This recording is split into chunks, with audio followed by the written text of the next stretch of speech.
Braulio, necesito una fotito, por favor. Te dejo acá el celular porque así no tengo de Gabriel en rompecabezas, tengo una y no la encontré. Ahí tenés mi celular. No, lo digo al aire también por el cariño que le tengo a Gabriel, porque me gusta tener fotos mías de recuerdo también. Y después con el ahijado. Vas a sacarte una con el ahijado. Es padrino de Braulio. Yo me crié con Gabriel. El primer amigo que tuve en la infancia fue Gabriel y fuimos muy amigos siempre hasta que partió. Hay historias medias profundas de vida entre Gabriel y yo. Después Gabriel se aparta de la vida civil, de nuestra vida, porque se va a estudiar a un convento en Córdoba. Sacerdocio, se fue a los 15 años, ¿te fuiste? 17 por ahí, sí, Bien. 16. Pero, y cuando Gabriel regresa, la primer ceremonia que da como sacerdote es el casamiento. El primero, yo me ordené de diácono el 8 de diciembre y el 12 te casé. El 14. 14. El 14 me casa Gabriel a mí con Liliana e hizo todo un temario que estuvo muy bueno. Eso primer casamiento, me acuerdo. El primer casamiento que hiciste. A tu regreso a Florida. Gabriel, es un gusto tenerte. El gusto es mío, como siempre. Siempre. Lamento no tener la posibilidad de tenerte más tiempo y más seguido acá para poder charlar sobre diversos temas, porque tenés mucho fundamento por una cantidad de temas que son interesantes de tratar. Tengo tantos para hablar, pero bueno, hoy te tengo por el nuevo libro. Sí. Libro. ¿Este es el tercero o cuarto? La verdad que no recuerdo si es el sexto o séptimo, pero... yo tengo 3 o 4 nomás. Sí, bueno, te voy a traer el resto. Pero esto se trata de una obra en 3 volúmenes, ¿no? Es un proyecto de investigación que inicié en el año 2015, financiado por la Universidad Católica con una institución alemana. Y entonces es una obra bastante ambiciosa que pretende ser como una historia de las relaciones entre el Estado uruguayo y la religión. Vamos a hablar de religión, aunque primordialmente la Iglesia Católica, por obvias razones. Pero entonces se titula Derecho y Religión en Uruguay. El volumen 1 fue publicado en el fin del 2017, que se trataba todo de la Constitución de 1830 y la relación de la Iglesia y el Estado en el siglo XIX. Y este volumen... ¿Es el 2? Hubiese querido que saliera el año pasado, porque justamente trata de la Constitución de 1918, que entró en vigencia en 1919, y que es la que establece la separación de la religión y el Estado. Y que fue el artículo 5, que cumplió 100 años, porque ese artículo quedó inalterado luego en las distintas reformas constitucionales y cumplió 100 años el año pasado, o sea, 100 años de la separación Iglesia-Estado. Bueno, pero no estuvo a punto y ahora está pronto. Y bueno, las cosas se dan por algo, ¿no? Porque estamos en un momento inmejorable para presentarlo.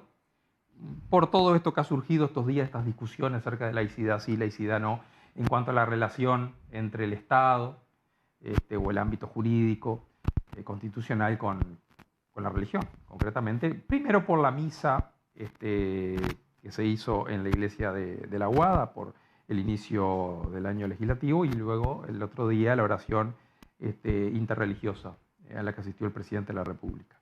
Son hechos, y otros que han ido surgiendo, pero creo que estos son muy recientes, y creo que justamente el libro trata de eso, justamente porque es el análisis de lo que fue la reforma de la Constitución en que se separó la Iglesia y el Estado, ¿no? Porque previamente en el siglo XIX la Iglesia está unida al Estado, la Iglesia Católica unida al Estado. Bien, pero está bien. Antes de que continúe te voy a hacer la pregunta. El tercer volumen habla de... El tercero va a ser relativo a la actualidad del tema. Correcto. En la actualidad. Con una tesis tuya, con un análisis... Sí.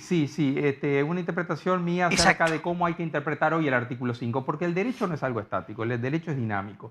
Y si bien tenemos un artículo que es el artículo 5 de la Constitución, que tiene 100 años, no es lo mismo los conceptos de ese artículo, cómo se interpretaban en 1919, a cómo lo podemos interpretar hoy. ¿Por qué? Porque el derecho como ciencia avanza, porque hoy en día hay una nueva concepción del derecho constitucional, porque hoy en día hay una preeminencia de los derechos humanos y un desarrollo del derecho a la libertad religiosa que no estaba, sin duda, a comienzos del siglo XX. Entonces, Totalmente. lo mismo que dice ese artículo 5, hoy, digamos, es pasible de otros desarrollos de tipo jurídico. Hay que interpretarlo de otra forma. Si no, nos vamos a quedar con esa interpretación del siglo XIX, a la cual todavía se aferran mucho, pero que es ridícula. O sea, ridícula en el sentido si la comparamos con desarrollos similares en torno a la laicidad en el derecho comparado, o sea, en el resto del país. ¿No? Que no es como en Uruguay. Que no es como en Uruguay. ¿En Uruguay es ningún una lado? isla, es un caso totalmente aislado. ¿Del mundo? Del mundo. Mirá vos. Del mundo, sí. Sí, sí. ¿En el primer mundo esto no sucede? No. El modo como se entiende la religión en Uruguay es muy original. Es muy original. No voy a decir ni que es positivo ni negativo, es muy original. Es muy original y yo diría que fuera de contexto, o sea, fuera de la realidad. O sea, la laicidad a partir del siglo XX, mediados del siglo XX, comenzó un desarrollo unido a la libertad religiosa, porque la laicidad en definitiva es una expresión estatal del derecho fundamental a la libertad religiosa. No es un fin en sí mismo la laicidad. ¿Tá? Los estados son laicos porque deben respetar la libertad religiosa de los ciudadanos. ¿Tá? Entonces, el punto es la libertad religiosa, no la laicidad. La laicidad es un instrumento, nunca es un principio, un fin en sí mismo. ¿Tá? Que creo que ahí ya tenemos un punto para comenzar a discutir. Entonces, en función de la libertad religiosa, una libertad tan negativa, tan cerrada como la de Uruguay, termina siendo perjudicial. ¿Tá? A mi modo de ver, ¿no? O para los intereses claro. de la Iglesia Católica. ¿Qué sucedía? O de la religión en sí. No, de la religión en general y de los derechos humanos en general. ¿Qué sucedía hace 100 años? La concepción de los estados era que tenían que ser uniformes. Entonces, ¿cuál es la mejor uniformidad? Hacer desaparecer la cosa. Si vos querés uniformizar algo, lo mejor es hacerlo desaparecer. Esto no existe. Y eso fue lo que se hizo con la religión en Uruguay en aras a esa uniformización. No podía haber, la igualdad pasaba por la ausencia de diferencia, no podía haber cosas distintas, nadie podía tener ningún privilegio, nada. Entonces, lo mejor era, bueno, hacer tabla rasa y eliminar todo. Hoy en día, ¿de qué hablamos? ¿Cuál es el concepto que utilizamos más en todo ámbito? La diversidad. Entonces, ¿es posible que sigamos con una concepción uniformista en la religión cuando estamos hablando en todos los otros ámbitos de diversidad?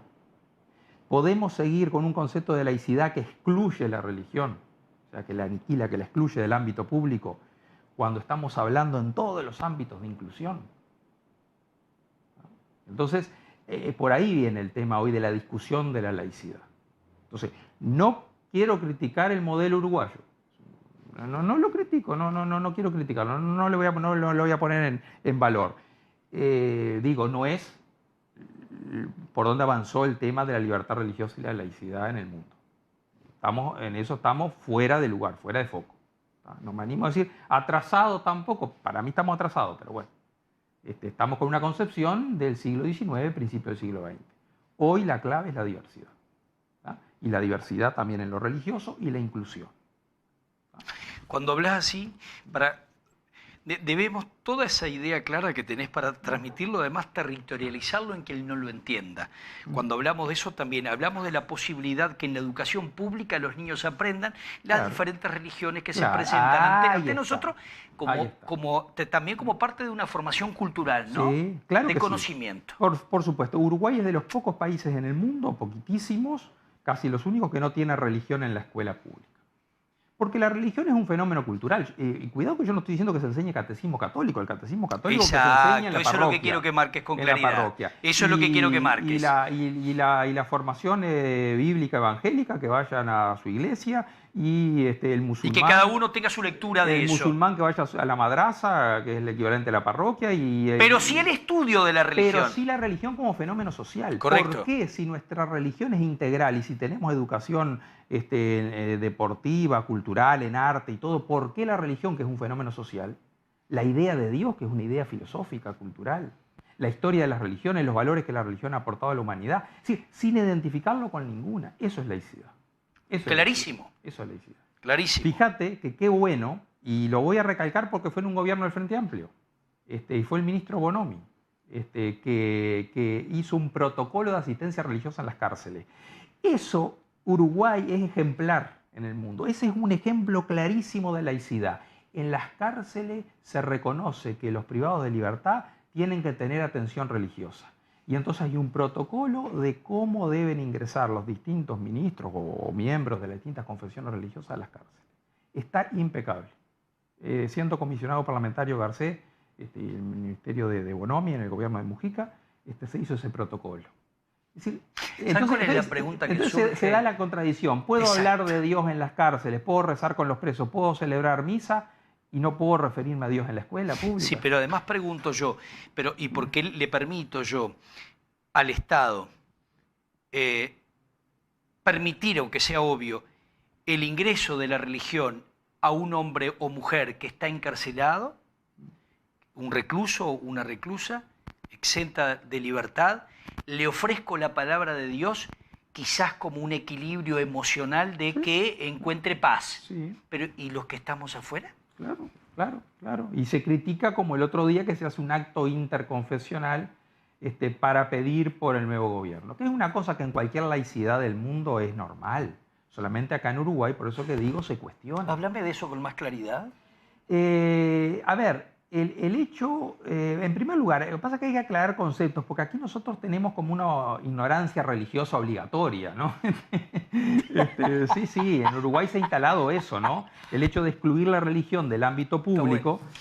Sí. se instauró como una ignorancia religiosa obligatoria. No se puede hablar de Dios, de religión ni nada. Entonces, bueno, ya se habló de misas y de eso. No fue una misa, fue una celebración, una oración interreligiosa. Sí, eso sí. Es decir, porque había judíos y había distintas denominaciones evangélicas y la Iglesia Católica.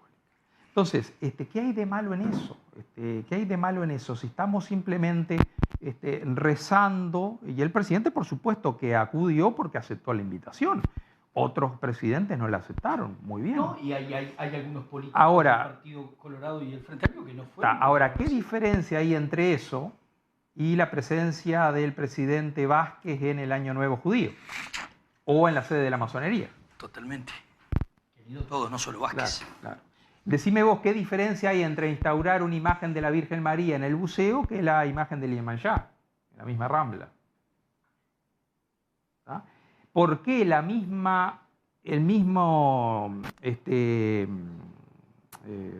los ediles de Montevideo, el legislativo de Montevideo, la Junta Departamental de Montevideo, por qué en el mismo mes que niega la posibilidad que se ponga una imagen pública en la Rambla, en el mismo mes, la misma constitución de la Junta, porque eran los mismos, le regalan un terreno a los musulmanes en el cementerio del norte para que hagan su propio cementerio? Es decir, esas contradicciones, es decir, la religión está presente, no la podemos excluir.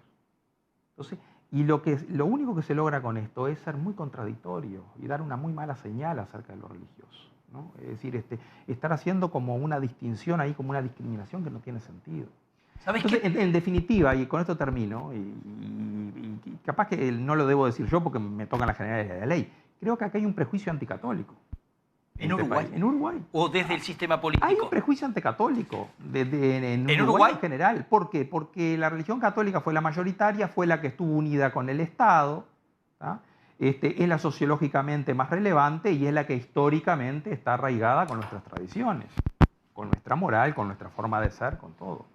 Entonces, lo que demuestran esas cosas, si uno se pone a analizar, es un gran prejuicio anticatólico, ¿tá? Es decir, surge esto cuando...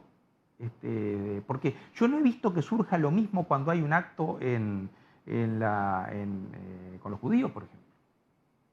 O ya digo, se le regala un terreno en el cementerio del norte a los musulmanes, no les sirvió no sé por qué y la Intendencia de Canelones le regaló otro. Sí, está bien, pero esas cuestiones de los musulmanes quizás vaya más por lo ideológico en esa lucha además que tienen en su país, o en su estado, pero cuando vos me decís cuál es la diferencia entre ir a una misa católica o sentarme con el grupo, con la colectividad judía, ¿no hay también un juego de poderes ahí? ¿No es conveniente para el sistema político estar cerca de una colectividad que que hoy tiene un poder muy grande económico a nivel mundial y ordena mucho? Acá en Uruguay yo no creo. ¿No crees? Es decir, acá en Uruguay, a la primera que no le sirve estar unida al Estado, a la Iglesia. Que no, hoy en día no le sirve en Occidente, eso no sirve en ningún país. Fíjate que el único país latinoamericano confesional es Costa Rica. El único, y todavía de ahí muy cuestionado. ¿Por qué no le conviene? Y con ganas de... Porque no es libre ni el Estado ni la Iglesia. Pero me dijiste del mundo occidental, porque el mundo árabe ya sabemos que son estados teocráticos, confesionales y hasta teocráticos, ¿no? Totalmente, pero ¿por qué no le conviene a la Iglesia Católica en el occidente porque estar cerca de esta? Pierde libertad. ¿Y pierde valor? La ¿Y iglesia, pierde importancia? ¿Y pierde moral? Lo que pierde la Iglesia es la libertad que tiene para constituirse como tal, evangelizar y planear su acción. La Iglesia acá en Uruguay durante los casi 100 años que estuvo unida al Estado fue una iglesia que lo único que estuvo siempre fue en conflicto, gastando energías en conflicto. ¿Y por qué te embanderas? ¿Y por qué te embanderas entonces en contra de esta mal llamada laicidad? Si vos me decís que no es conveniente que la iglesia esté en conjunto caminando de la mano con el Estado. Que haya asistencia religiosa en las cárceles, que se hable de religión en la escuela, que el presidente pueda libremente, sin ningún problema, ir a un acto religioso, ¿okay? Eso no rompe para nada la laicidad. Eso es laicidad. Eso es laicidad. O vamos a cuestionar ahora que mañana este presidente que es hincha nacional vaya al Parque Central en un partido de fútbol y vamos a salir todos a decir que es discriminatorio y que eso crea división. Porque yo soy porque él es presidente de todo y yo soy de Peñarol. Yo soy de Peñarol y él ¿no? Entonces, si no lo hacemos con el deporte, ¿por qué lo hacemos con la religión?